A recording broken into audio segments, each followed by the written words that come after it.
Welcome to Galaxy Dungeon. In this video, we'll be analyzing the dungeons of Dragon Warrior. If you don't already know, Dragon Warrior is the American version of the Dragon Quest JRPG. Dragon Quest is a retro JRPG that was the start of a long-running series that's gone on to this day. As of now, there have been 10 sequels and many more spin-offs. It's one of the most popular video game series in Japan. Dragon Quest came out in 1986 on the Famicom and the Nintendo Entertainment System in 1989.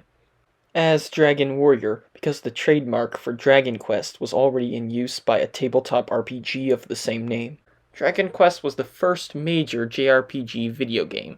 It created a style that most JRPGs have and have followed to this day. But it's more simple than some of the RPGs that came out as time went on.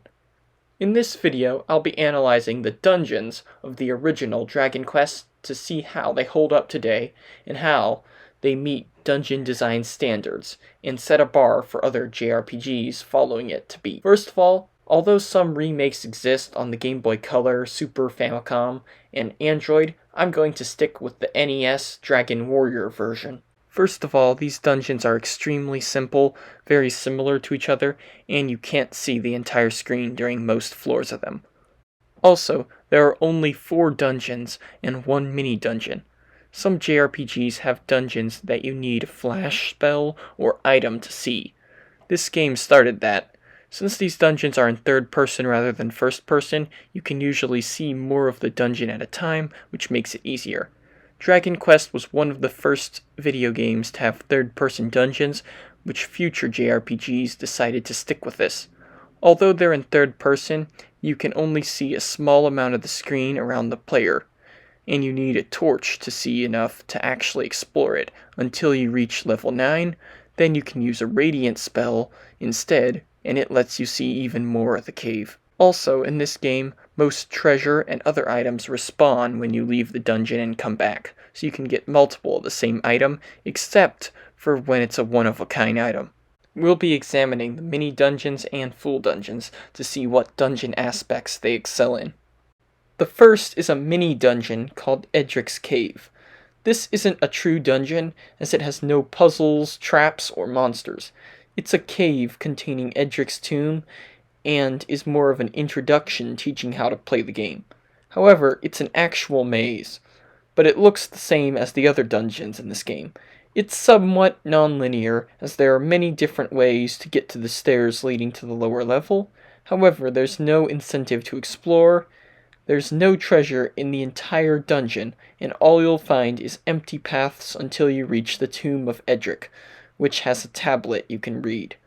The first floor has about 4 different ways to get through the simple maze, and the lower level only has 1 message and a few small paths containing absolutely nothing. The next dungeon is the Swamp Cave, renamed the Quagmire Cave in the sequel's mobile remake. It's a cave passageway to landmasses on the east of the map. However, it can't be fully explored because you don't have a magic key, so you can't rescue the princess, and probably won't be able to get past a green dragon guarding her. But it has monsters unlike the last one. This is both a pathway and cave dungeon. Like the mini dungeons, it has no traps or puzzles, but it gives the player a few choices on where to go. There's one path to the right that leads to the chamber where the green dragon's holding the princess, and the left path that leads to an exit. It is designed to confuse the player on where to go. First, there's 2 connections between the right and left side. Players can go through them. Near the end, there's 2 pathways that are dead ends. This dungeon is actually straight, but it has some mazes that make it more complicated. The next dungeon is the first real dungeon where the player has to thoroughly explore all at once. It's called the Grave of Galen. You need a magic key to enter, and another magic key to get into the lower levels. Although it has no puzzles, this dungeon has some monsters, and forces the player to look through each of the rooms for treasure. There are 4 floors, and many different staircases leading down that you will have to look through until you find one that sends you to a lair with something that you need. Like the dungeons in most early RPGs, it's hard to tell when you've completed it, because it's a loot dungeon where the purpose is to get a silver harp, also known as the Lyre of Ire. But there's also some gold, herbs for healing, and a cursed belt. If you use it, it will wreak havoc on your progress, so you'll be better off selling it as soon as you get it. This dungeon is pretty good when it comes to non-linearity, but if you look at it from a structural design basis, it's not that good. Stairs that lead downstairs make the player show up far from where they'd expect. This makes getting through the dungeon about luck rather than structural thinking. But since the Radiant spell wears off, the player must be careful and resourceful not to waste it. The next dungeon is one that can be done out of order and is a good spot to grind early on. It's the Mountain Cave, also known as the Craggy Cave. Like the rest of them, it has a lot of dead ends and various different ways to get to the same point. 2 of the staircases lead into dead ends, but there's one herb you can find on the first floor. When you find one staircase leading to the second floor, there's more treasure to find, including the fighter's ring, more gold, and a torch. However, there's one more thing. There's a small chance that one treasure chest will have a cursed necklace, which is worth a lot of money. Kind of like Harry Potter, except this game came out decades before Harry Potter and the Half-Blood Prince. This is a decent labyrinth and cave dungeon, but it's very short. There's also an abandoned town to explore, but it's not a real dungeon.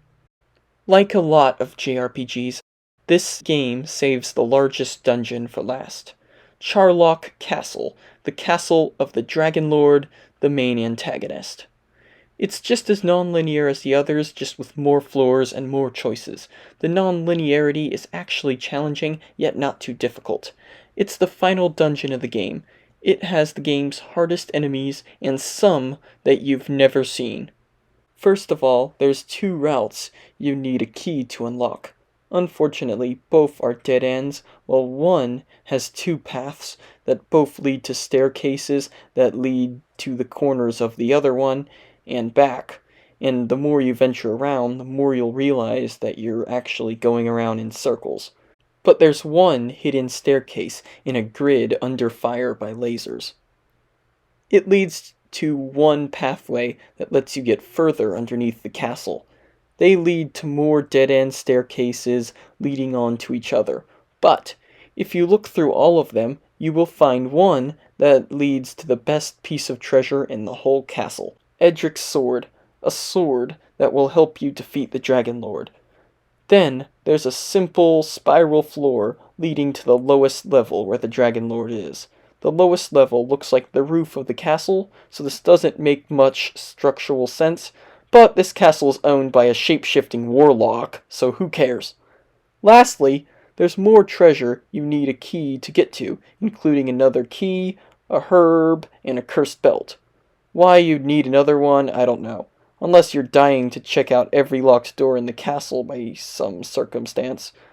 Like many JRPG boss battles, the Dragonlord has 2 forms, a warlock and a dragon form. The warlock is easy to get past, while the dragon is so hard that unless you found Edrick's sword, you're screwed. This dungeon excels with its non-linearity, monsters, and boss battle. I made several flowcharts analyzing these dungeons. These dungeons may lack difference from each other, but these dungeons are labyrinth dungeons. They're all about finding the right path through. However, they lack incentives to explore, as most of these dungeons lack treasure. When you get to the right path, these dungeons really open up, giving more choices. They're full of dead ends, and some paths that make you feel like you're getting somewhere, but have no treasure or way to progress. But then again, this was the first major JRPG, so they're as basic as possible. These are more like mazes, where the challenge is finding the right way through, but you can go back through whatever spots you missed, and don't have to make any big choices. Unfortunately, they don't have any traps, except for a couple in the last dungeon. Since JRPGs are somewhat inspired by this one, many of them have decided to lack traps. But it's nice to see where JRPG dungeons started and it will be nice to see how they changed in the future. Thanks for watching.